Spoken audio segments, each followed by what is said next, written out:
Been looking for a house with no walls or no whispers, no hiding places, no secret sister. Been looking for a house that won't shelter a lie, no tear-stained past or reason to cry. I wanna live in a house. This is Empowering Women Everywhere. I am your host, Nan Gill, and today our guest is Latyna Humphrey. She's from Ohio. Welcome. Thank you. Thank you for having me.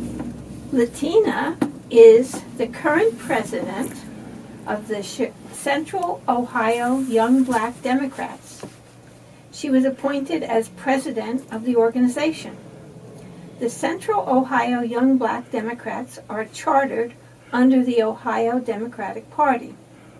She's a graduate of the Columbus East High School, and in addition, a graduate of Columbus State Community College with an Associate of Arts in Political Science.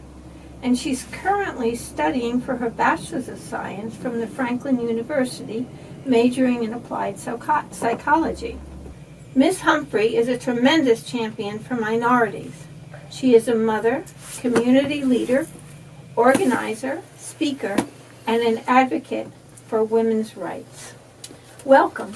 Thank you. Thank you for having me. It's so wonderful for you to be here. I know. We're very excited to find out about your work and what you're doing. You want to tell us a little bit about your programs? Yes. So, as you said, I am president of the Central Ohio Young Black Democrats. I am the first female president of that organization. But now I'm moving into more of an entrepreneurial role. I am the principal and owner of Latyna Humphrey, LLC, which is a business that seeks to guide and direct and build up women leaders in civic spaces. So to help them in spaces of politics, consult in spaces of social justice, and things like that. I'm also a candidate for Central Committee for the Franklin County Democratic Party to be Ward 35's committee woman. So super excited about that. Election is March 17th, St. Patrick's Day.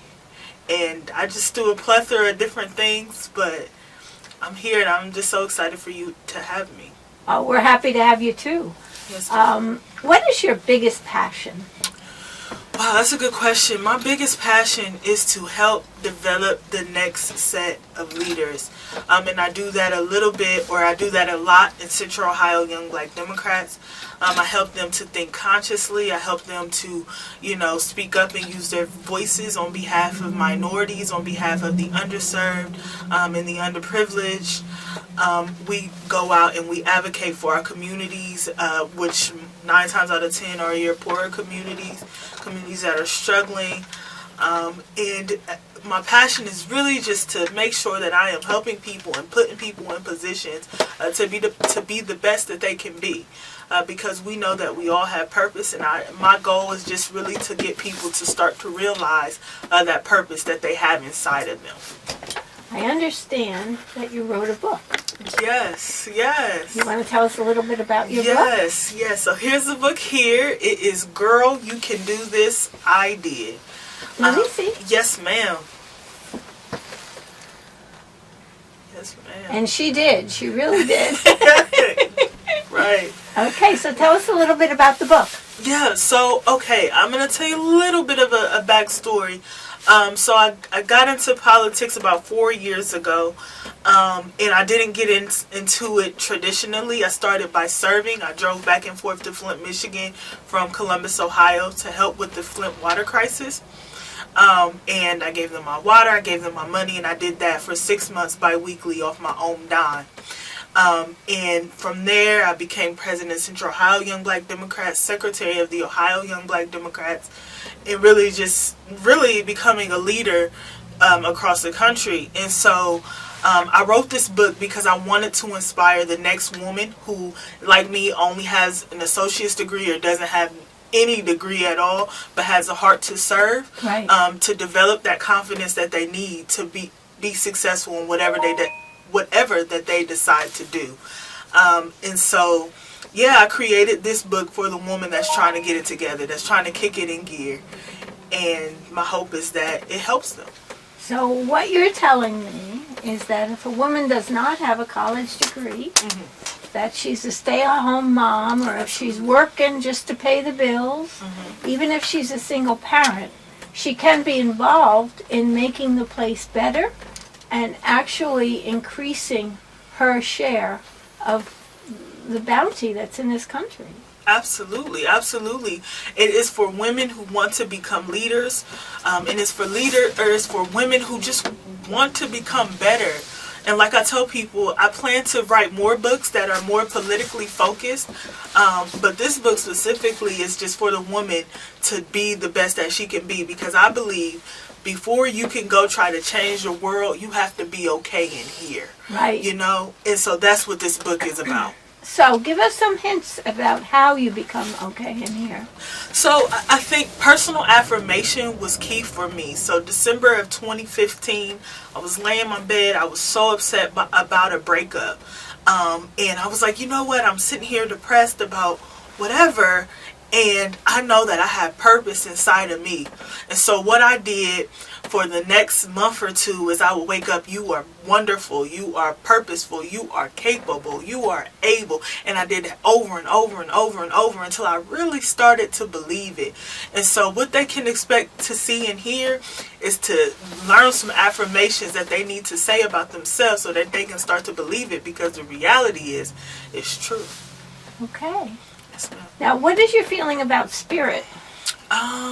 About spirit as far as The Lord? the Lord. Oh, okay. About, you know what, God is good. You know, I would not be here without, you know, Him. Personally, I prayed to Him that night, and I said, look, I know what you called me to do. You called me to nations. You called me to speak to women, and where I am right now is not reflecting where I know you called me to go. And so I prayed to Him, and what He did was strategically line my life up, so much so that I don't even recognize my life now in comparison to 4 years ago, because He has shifted, and it was all because I was obedient. I was not perfect, but I was obedient to what He said. Me, that I was purposeful and I was capable, and He told me to get up. He told me to get up from there and go do what I called you to do.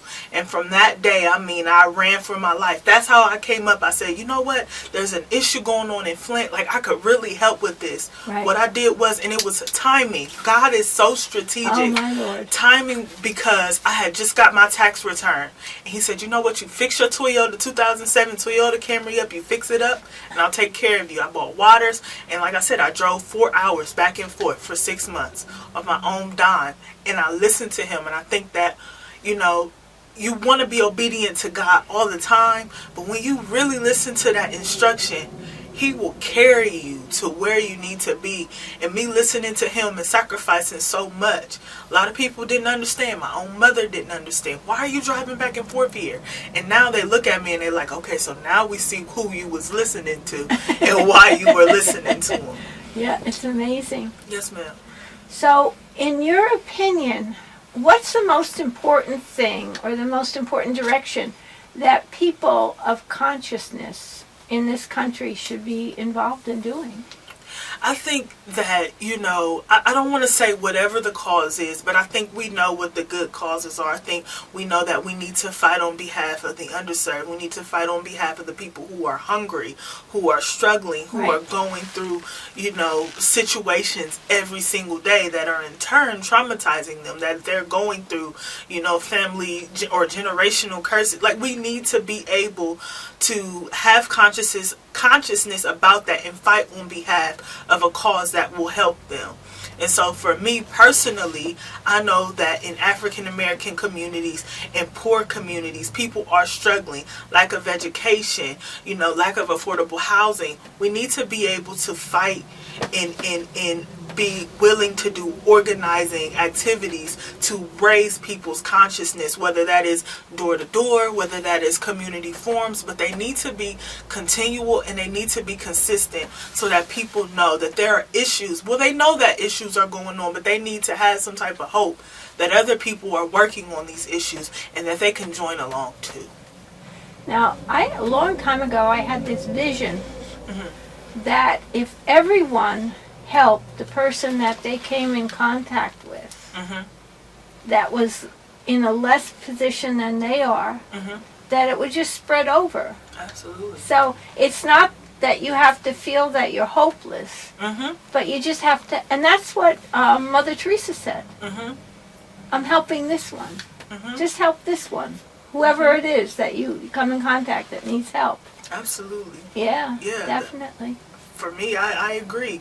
Each one teach one. You see someone needing help, help them. I don't, it's kind of like Dr. King said, and even in the Bible, how can you not help the person next to you and then go to try to help someone else? I guess maybe in reference to the Vietnam War, like my brother next to me is struggling.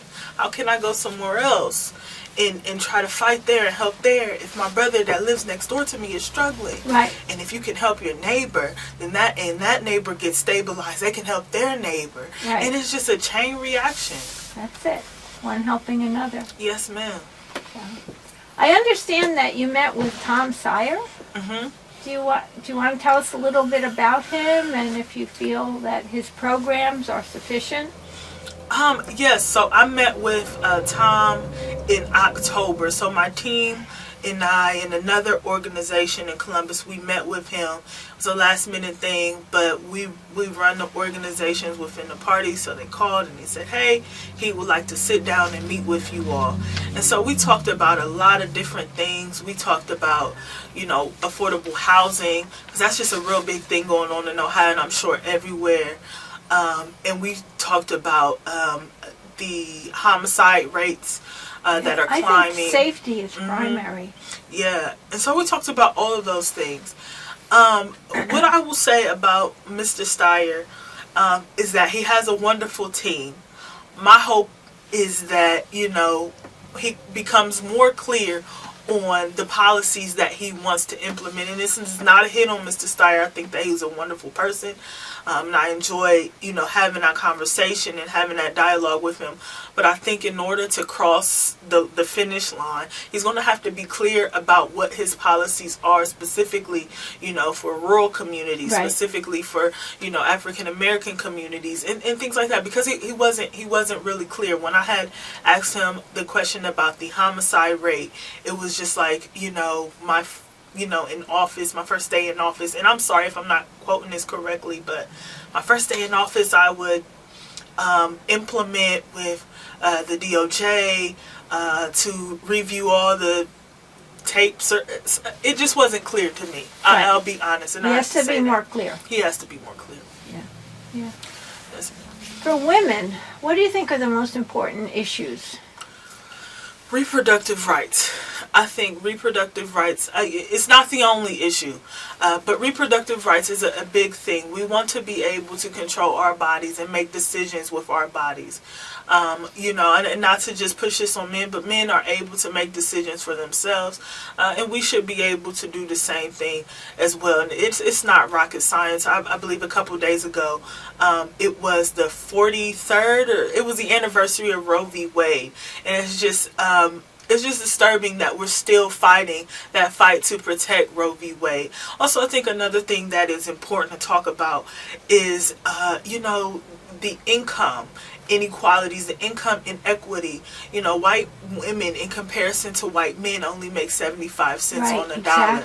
Black women only make 65 cents on the dollar. Your Hispanic women only make 59 cents on the dollar in comparison to white men, and it's not fair. And those are inequities in every sense. In comparison to the white man, black women in comparison to white women, and then your Hispanic women in comparison to black women and white women. It's a problem, and it needs to be addressed. Well, I have my own feeling about reproductive rights. Mm-hmm. I think with the DNA testing that we have now, mm-hmm. we should be able to establish who the father is of a mm-hmm. child, mm-hmm. and we should hold him responsible to support mm-hmm. the woman and the child as that child grows up. And I think if that was the case, women wouldn't be in a situation where they wouldn't be able to afford to take care of the children that they were impregnated with by the man. Yeah, no, you know what, I think that that's a good point personally. I think that, you know, if I were in that situation, I'm not sure that I would, you know, go through with an abortion or something like that. That's me personally. But I still think that women have a right to make decisions. I think everyone has a right to make decisions in anything that they do. But personally, for me, I am a Christian, and I don't know if that's something that I could do, but I can understand, you know, why people do it. And I think in everything that we do, we have choices.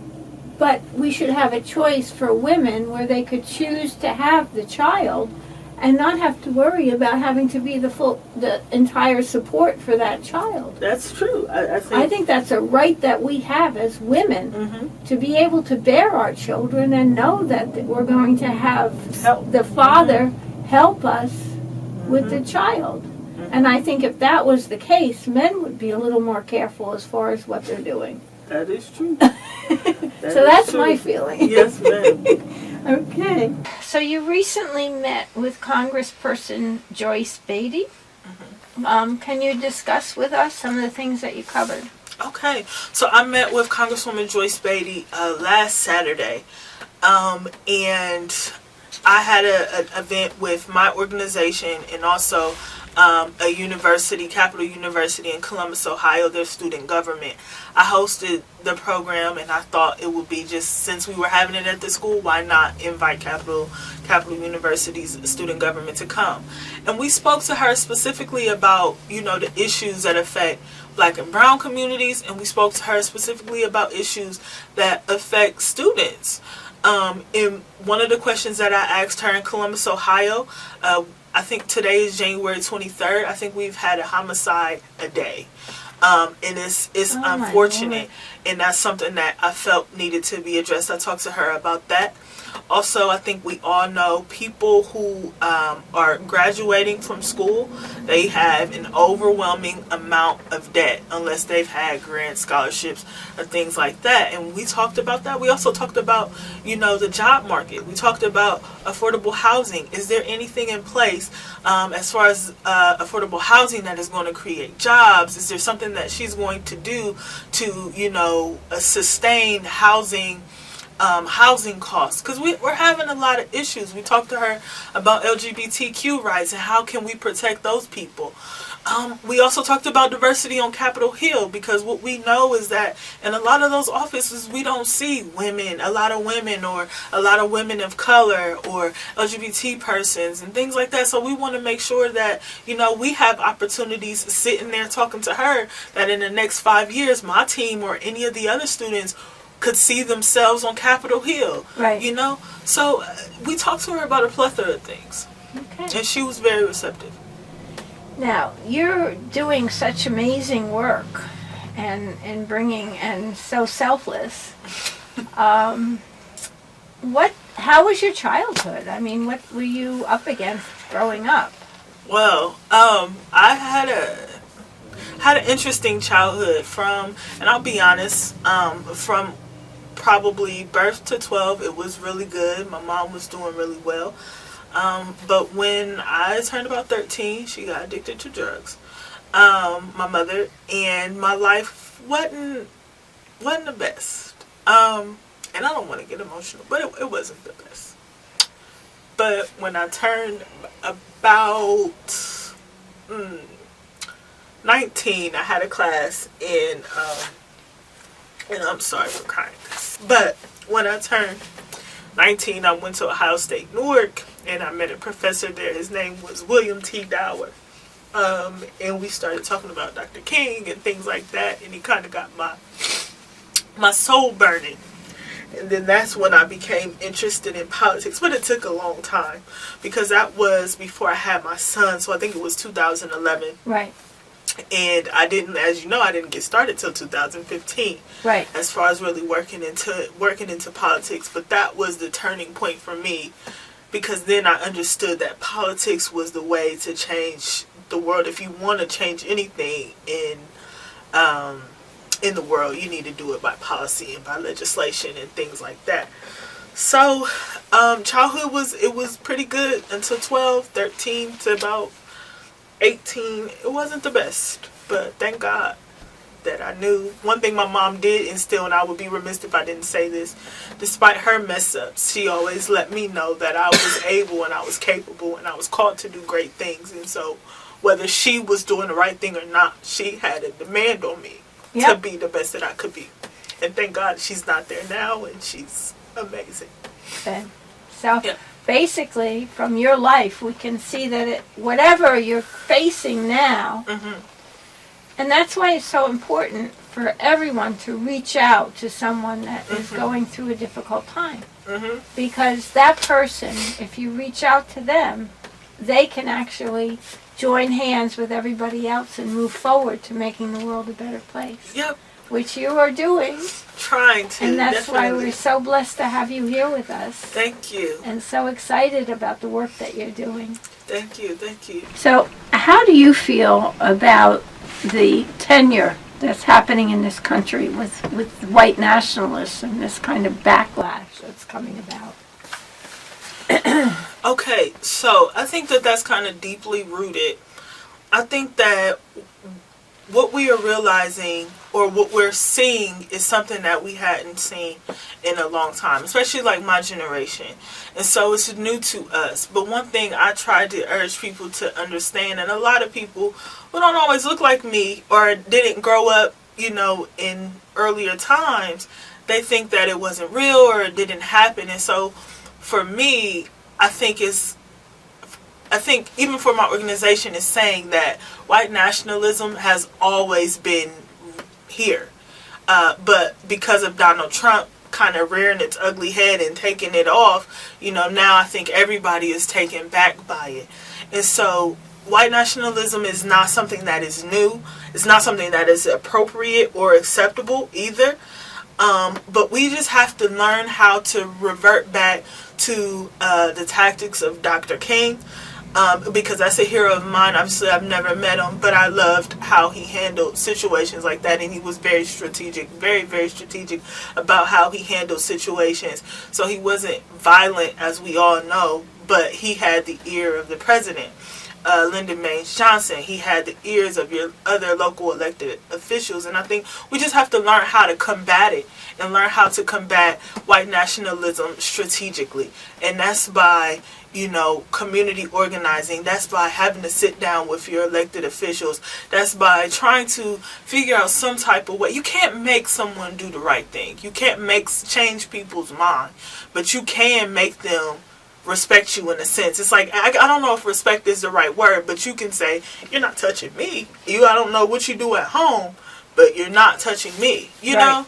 I don't know if that's the best way to answer that, but so what you're saying is that it's always been there. Absolutely. And by Mr. Trump, and I won't call him president, by Mr. Trump, bringing it out, then you're not kidding yourself anymore. Absolutely. And you do have to deal with it. And what I see is that it's not only affecting people of color, it's affecting our Jewish population as well. Absolutely. Because overwhelmingly. White nationalists are not interested in being respectful to anyone but white nationalists. Absolutely. So I see an increase in because of, what's going on. I see an increase in the violent acts against people of the Jewish faith, of the Hebrews. It's just, so it's bringing it to a head, and we as a people have to say, that's not Christian, that's not right on a humanistic basis, whether you're a Christian or whether you're a humanist. We all have a right to coexist here, and we all have gifts to give. Absolutely. And it is un-American, because America was formed under the fact that we are one nation, indivisible, under God. Yeah. And it's just hoping, that I guess maybe not now, because we have Mr. Trump in the White House, is getting the government to understand and realize what they put on paper, right? We are one nation under all, under God, for all, Indivisible. under God, indivisible, so we need to make sure that, government understands that, to line up with what they said. I find that a lot of what's going on is a result of corporate involvement in politics. Mm-hmm. But that we as a people, if we get together and we register to vote and we do have our voices heard, Yeah. that we can overturn them. It's Yeah. just the bottom line is you have to do the work. You have to do the work to find out who's lying and who's not lying, and you have to watch people and find out who's really true to the American spirit and who's looking to make money for themselves. Absolutely. I was on a panel a couple months ago, and I said the same exact thing. And I said that because it's like, we have to understand, and I'll probably get a little deep, but I'll keep it quick. We have to understand that in politics you need money, right? You need money to run a campaign because you need to be visible. But the reality is if you or I, and not literally you, but you or I and other community members are not giving our elected officials money, the elected officials that we believe in, they have to get it from somewhere else. Therefore, that means when that corporation or whatever has an initiative that they want them to push, because they gave them X, Y, and Z amount of dollars, they're going to feel obligated to push that initiative. We're going to get a lot more support from our elected officials, I think, if we start donating to them, because then they're not pulled by corporations and banks and things like that. And not saying that, personally, I think that we need to hold our elected officials accountable, but this is just a personal thing. If you are an elected official, you have a job. And no dollar should be able to determine the job that you got sworn in to do. That's how I feel. But because we know every elected official does not operate like that, we got to learn how to start donating our money to those elected officials. We have to learn how to start organizing on behalf of those elected officials. So your point is exactly the same point I made two months ago. We got to start helping them, or else they're going to be controlled. Or we have to make it so that it's a level playing field. Absolutely, campaign reform. Exactly. So you can't take over, I don't know, $1,000 or something like that, Right. But some of them are getting 200, 300, large. A lot of them are getting millions. Exactly. So, Latyna, thank you so much for coming.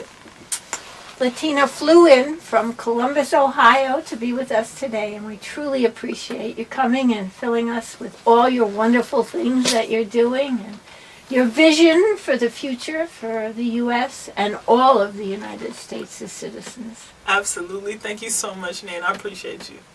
Thank you. We appreciate you.